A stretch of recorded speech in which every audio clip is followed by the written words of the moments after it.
Ivna nous reçoit dans son magnifique salon. Comment ça va, Ivna? Ça va très bien, Nicolas. Ben oui, merci de nous recevoir. Il y a des gens qui s'affairent à travailler puis qui ont l'air d'avoir du plaisir en même temps, avec une belle clientèle. Ivna, tu es une femme d'affaires, une entrepreneur. Raconte-nous tes débuts, ton appétit probablement en bas âge ou sinon très jeune pour le monde des affaires, le fait d'être ton propre patron? Bien, je dirais que c'est pas nécessairement quelque chose qui est commencé très jeune. C'est un petit peu plus vieille quand j'ai commencé à entrer dans le monde du travail. J'ai fait beaucoup de centres d'appel. Mais par la suite, je me suis rendu compte que je commençais à développer un sens du leadership. OK. Donc, c'est là, à ce moment-là, que j'ai décidé de peut-être de commencer à regarder pour peut-être une solution de ce côté-là. Moi, je suis en formation. Je viens d'un domaine de formation, donc finalement, je voulais au début me lancer en formation.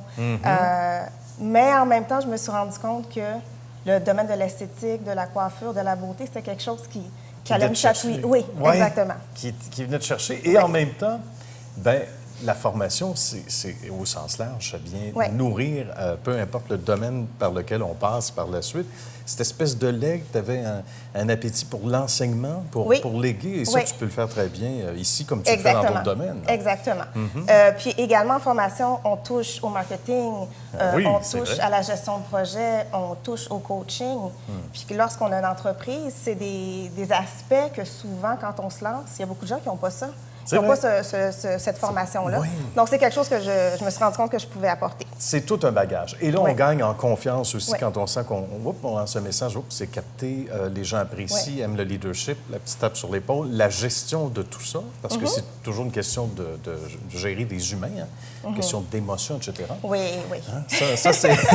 On pourrait en parler Il y en a beaucoup d'émotions, ça, c'est ça. On pourrait faire une émission d'1 heure là-dessus avec Yves. Mais il en reste pas point qu'à un moment donné, tu te dis, bon, ben moi, je veux faire, comme on disait tantôt, je veux faire ce qui me plaît, je veux léguer. Oui, il y a un enseignement, mais dans un domaine que je chéris particulièrement, que j'adore. Et ça, c'est un mélange des deux genres, des deux mondes aussi, des deux genres, si tu veux, qui doit te nourrir beaucoup au quotidien aussi, j'imagine. Hein? Oui, il y a beaucoup d'apprentissage. Beaucoup ça aide à passer des semaines avec même trop d'heures à travailler. Ça se peut. Oui, il y a beaucoup d'heures qui sont dédiées à ça. Je pense beaucoup.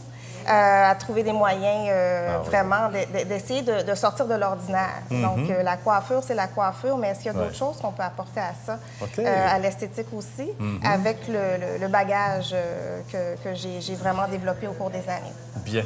On va parler de l'offre de service ici, parce que c'est pas pour rien qu'on est ici, au-delà et on commence toujours, bien sûr, avec les gens, mais on bascule vers ce que l'on offre ici, chez Tequila et Rhum. D'abord, c'est un nom très vendeur. Est-ce qu'on peut te demander, c'est pas trop indiscret, pour savoir? Ça vient d'où? Ça a commencé comment, ça? Écoutez, ça a commencé... Quand je cherchais le nom, je voulais quelque chose d'original. OK. C'est sûr que j'aurais pu dire... puis j'avais une partenaire avant, donc au début, je me suis dit, bon, salon Ivna et une telle, est-ce que c'est quelque chose qui est vendeur? Ce que j'ai été faire, finalement, c'est que j'ai été chercher un petit peu notre culture. Donc, le côté culturel, parce que mon ancienne partenaire était mexicaine. Moi, je suis haïtienne. Tequila et Rhum. Donc, j'ai mis ça ensemble. Puis, selon moi, ça faisait un beau mélange. Puis ça faisait marketing pas mal. Les gens me posent beaucoup la question. Donc, c'est ça qui intrigue beaucoup la clientèle. Et la clientèle qui vient de partout. Parce que ça, c'est intéressant. C'est pas à dénigrer. Parce qu'on peut être... on est à Mascouche officiellement, mais on pourrait être d'ailleurs, de l'extérieur, et on voit qu'une clientèle qui est variée. Ça, c'est parce que le produit est différent. C'est multiethnique. Oui, aussi. Donc, côté esthétique, il n'y a pas de couleur. Donc, on offre le service à tout le monde. Côté coiffure, mais ce qui est bien, c'est qu'on offre vraiment tout de la coloration, la coupe mise en pli aux tresses africaines. Donc, on va vraiment chercher un public qui est multiethnique. C'est quelque chose qu'on voit beaucoup maintenant dans la Naudière, dans Mascouche, dans Terrebonne. Donc, moi, je voulais vraiment être capable d'offrir ce service-là à tout le monde. Et c'est hommes unique. et femmes aussi. Oui, hommes et femmes d'ailleurs. Et c'est assez unique d'abord, que ce soit aussi diversifié. Hein? Ça, c'est intéressant. Mais tu dirais que c'est la clé, ça, d'offrir tous ces services-là en même temps? Je pense que oui. De ne pas refuser personne, d'être capable vraiment de donner le soin, le service à quiconque passe la porte t'éclairant. Bien. Qu'est-ce qu'on te dit le plus souvent? D'abord, au niveau de la clientèle, qu'est-ce que tu entends par le biais ou par l'intermédiaire des gens qui travaillent avec toi? Bien, la première chose qu'ils disent, c'est qu'ils aiment le salon. Ils trouvent ça beau. C'est vrai que c'est beau. Bien oui, on se sent chez soi. Oui, c'est chaleureux. Ah oui? Deuxièmement, ils trouvent que c'est un concept qui est spécial quand même. Okay. On pose des questions surtout sur le nom. Puis par la suite, le fait qu'on pourrait passer toute une journée ici avec tous les services qui sont offerts, mais ils trouvent ça quand même assez particulier. On va en parler des services, justement. Oui.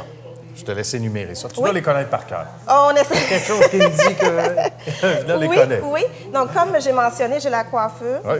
Donc, tout ce qui est coupe, mise en pli, coloration, traitement. On a le botox capillaire qui fait vraiment...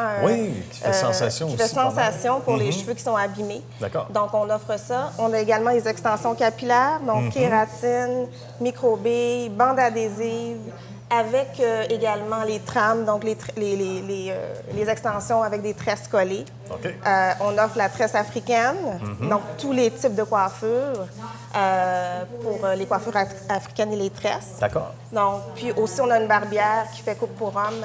Une barbière. J'aime l'expression, on entend ça rarement. On a une barbière. Elle n'est pas là aujourd'hui, malheureusement, mais on a une barbière qui, sans rendez-vous, donc que ce soit pour la coupe de cheveux, pour la barbe, homme, enfant, elle le fait. Bien. Donc ça, c'est la coiffure. Également, on a de l'esthétique. Donc, on offre l'épilation lumière pulsée.